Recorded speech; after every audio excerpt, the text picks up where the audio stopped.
This week's Flip Side by Dita Deboni examines why the expulsion of Dr. Gaurav Sharma from the Labour caucus was an own goal for Labour. Dita, he was ejected from the caucus yesterday. In a nutshell, why did it happen? It happened because he'd won this amazing victory in 2020, becoming the first electorate MP, New Zealand Indian electorate MP. He'd beaten Tim McIndoe, who'd held the seat forever. So he had a very sort of prominent role in that election, but then had sort of been consigned to the backbenches.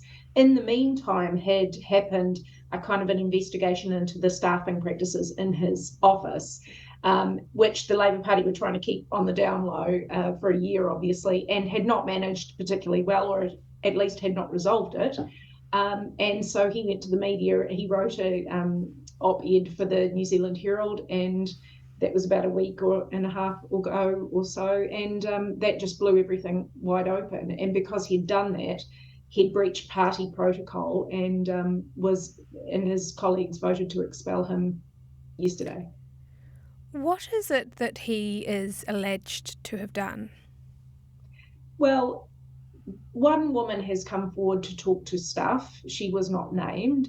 And she talked about it sounded a bit like if she, alleged micromanaging, and shortness of temper, perhaps a bit of an imperious manner in the way he dealt with people, getting angry quickly, that kind of thing. So it sounded like, it could be bullying. If it is true, it could be bullying. It could also just be an impatient and somewhat demanding person.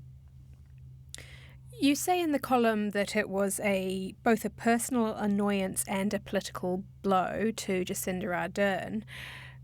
What gave you this idea?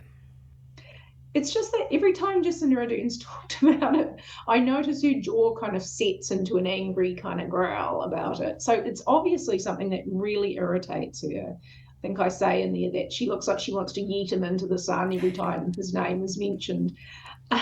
But of course, it's also a political own goal for Labour because Sam Uffindale was in the headlines at the time. This has pushed him right off the front page. And, it's not a good look at the same time that obviously there's been this problem brewing for quite a long time and they just have not managed to resolve it. It looks like a bit of a convoluted situation, but from the outside, they're just bickering over things. How better could they have handled this? It is difficult to know without knowing the details. And of course, all employment relationships have a kind of a cloak of secrecy around them. But I think that if they'd been a bit more open in the first place, I think what I'm saying in the column is actually even before that, they should have seen a young, sort of ambitious, smart Indian New Zealand MP, of which there are not, many in politics.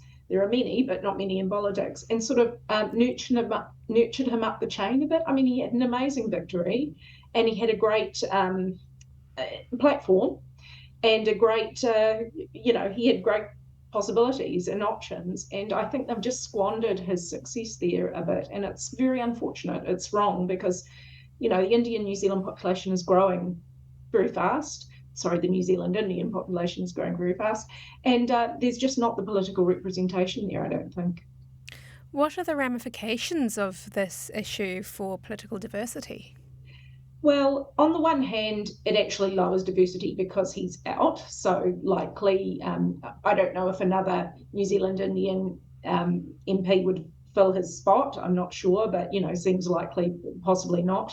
But the Indian Weekender says that it's a sign that this kind of diversity politics is coming of age, where any politician of any stripe, colour, ethnicity, nationality is being treated the same. If you're bad, you're out. If you're good, you're in. And that to them is a sign of maturity.